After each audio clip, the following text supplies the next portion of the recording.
एक साल का बादशाह। बहुत वक्त पहले की बात है। एक देश में यह अजीब रिवाज था कि हर साल एक नया बादशाह चुना जाता था, लेकिन यह बादशाहत सिर्फ एक साल के लिए होती थी। साल पूरा होने के बाद उस बादशाह को एक डरावने जंगल में फेंक दिया जाता, जहां जंगली जानवर उसे नोच डालते।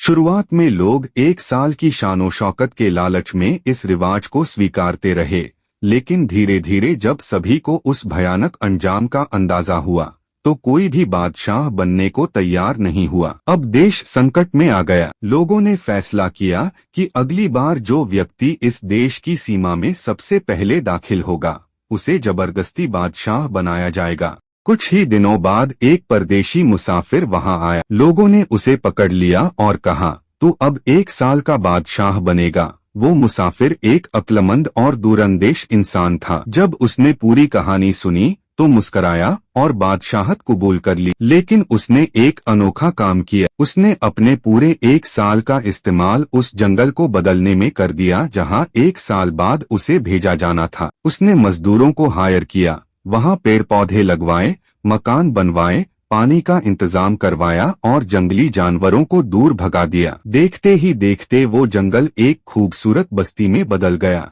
जब एक साल पूरा हुआ, लोग उसे जंगल में ले गए, लेकिन अब वो जगह न मौत की घाटी थी, न कोई खौफनाक इलाका, बल्कि एक सुकून भरी जमीन थी। अब लोग हैरान रह गए। उन्होंने देखा कि इस आदमी ने अपनी अक्ल और दूरंदेशी से नामुमकिन को मुमकिन बना दिया। फिर उन्होंने मिलकर एक और फैसला किया, अब यही आदमी हमेशा के लिए हमारा बादशाह होगा, क्योंकि इसने न सिर्फ अपनी जान बचाई, बल्कि पूरे देश को यह सिखाया कि जो शख्स अपने आने वाले कल की फिक्र करता है, वही सच्चा लीडर होता है। इस कहानी से हमें क्या सीख मिलती है? जो इंसान आज की मोहलत को समझदारी से इस्तेमाल करता है, वो कल को न सिर्फ बेहतर बना सकता है, बल्कि दूसरों के लिए भी मिसाल कायम करता है।